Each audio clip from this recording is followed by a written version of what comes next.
Отбасы хрестоматияс баспасы. Қисса Сүләмбия. Қалам мен лаухының жаралуы. Таустың оң көзінен екі тамшы тамды да, одан лаухы мен қалам жаралды. Тәңірісі тағала қаламға жаз деп бұйырды. Әуелден ақырға дейін болатын оқиғаны лаухыдағы тағдыр тақтасына тіздірді.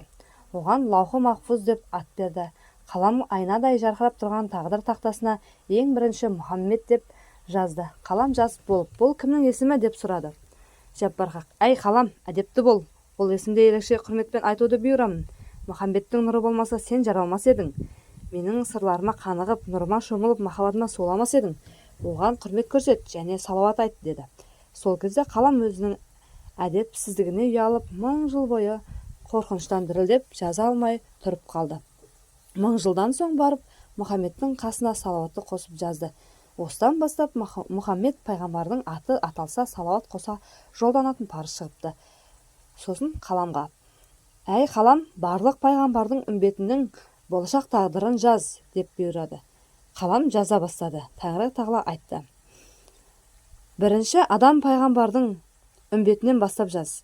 Кімде-кім жақын бауырын сүйетін болса, оны жәннат бақшама кіргіземін. Ал мал үшін арын сатып, кісі баласын қанын төксе, тозаққа тастаймын. Нұхтың үмбетін жаз. Кім оның насихатын тыңдап, ар-ожданды биік ұстанса, пейіштен орын сыйлаймын. Ал азғындыққа салынып, ариманын саудаға салса, тозағым дайын. Ыбырайымның үмбетін жаз. Кім оны мойындап, жомарттық пен қайырымдылыққа құмар болса, Кәусар бұлағынан қанып ішеді. Дүние қоңыздықтан жалған дін жасаса, тозақта ішкені у мен захар болады. Мұсаның үмбетін жаз. Кімде-кім пұтқа табынбай, Алланы бір деп біліп, надандықтан күресетін болса, жұмағыма кіргіземін. Егер ілімді аяқ асты таптап, зорлық зомбылыққа үйір болса, тозағыма тамызық етемін. Ғайсаның үмбетін жаз. Кімде-кім жүрегін махаббатқа байласа, пақырлықтан қорықпаса, оны хорларым күтіп алады. Егер сатқындық пен аярлықты елге зорлық етіп танса, жайы жаһанамда болады дейді.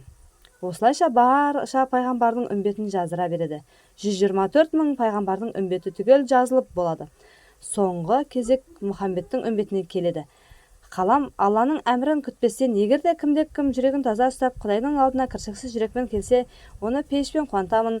Мұхаммедтің қарабет үмбеті Алланың атын жамылып адам өлтіретін болса, дінді бетперде етіп қан төгетін болса, ар-намысты аяққа таптап дінді былғайтын болса, тамұқтың түбіне тастаймын деп жаза бастап еді. Тәңірі тағала: әй қалам, деді әмірлі дауыспен. Қалам қорқып кетті. әй қалам, деді тағы да нықтап. Асықпа, әдепті бол. Бұлар әлемдердің рахымы болатын үмбет, Мұхаммедтің үмбеті. Қалам өзінің әдепсіздік жасағанын түсінді. Алланың қаһарлы әмірінен қорқып кетіп, екіге жарылды. Тағы да 2000 жыл бойы зәре-құты қалмай дірілдеп тұрды. Осыдан бастап қалам екіге жарылмаса, жаза алмайтын қасиетке ие болады. Ол есін жиған соң: уа, жасаған ем, не деп жазайын дейді. Құдай тағала: Мұхаммедтің үмбеті ең қиын кезеңде өмір сүреді. Ол кезде дін ұстаған шоқ ұстағанмен бірдей болады. Ұстаса қолы күйеді, тастаса иманы кетеді. Сол заманда жерлер жақындайды, теңіздер тартылады, дәстүрді тәрк етеді. Дүние қоңыздық сәнге айналады. Бүкіл бұзық пен қызық жердің бетіне шығады. Дүниеде бұрын соңды болмаған әлем, жәлем, қызыл-жасыл түрге енеді. Ол кезде уақыт 3 есеге қысқарады. Адамдар құлшылыққа уақыт таппай қиналады. Мұндай шырғалаңнан діннің турасын тауып, әділдік үшін күресу екінің біріне нәсіп болмайды. Бірақ сонда да олардың арасында арды күзетіп, әділдікті түзететін дидар талап құлдарым болады. Олар мені сүйеді, мен оларды сүйемін. Табанды құлдарым момынға жұмсақ, қара ниет құлдарым қатал келеді.